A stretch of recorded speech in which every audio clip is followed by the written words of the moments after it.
राधानगरी तालुक्यातील महाविद्यालयीन युवतीवरील अत्याचार प्रकरणातील आरोपींना गुरुवारी न्यायालयात हजर करण्यापूर्वी वैद्यकीय तपासणीसाठी नेण्यात आलं।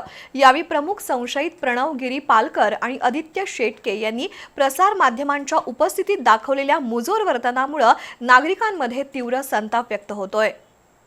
महाविद्यालयीन युवतीवर झालेल्या अत्याचार प्रकरणी मुरगुड पोलीस ठाण्यातून गुरुवारी संशयितांना बाहेर काढताना प्रसार माध्यमांचे प्रतिनिधी चित्रीकरणासाठी उपस्थित होते। त्यावेळी संशयितांनी पत्रकारांकडे रागानं पाहणं आणि मुजोरी दाखवणं असं वर्तन केल्याचा आरोप होतोय। गंभीर स्वरूपाच्या गुन्ह्यात अटक झाल्यानंतरही त्यांच्या चेहऱ्यावर कोणतीही खंत किंवा पश्चाताप दिसत नसल्याचं चित्र आहे।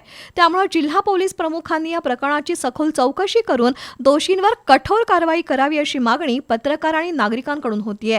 दरम्यान या तरुणांनी आणखी काही तरुणींची फसवणूक केली आहे का याचा तपास यंत्रणांकडून केला जाणार आहे। त्यामुळे या प्रकरणाच्या तपासाकडे सर्वांचं लक्ष लागलंय।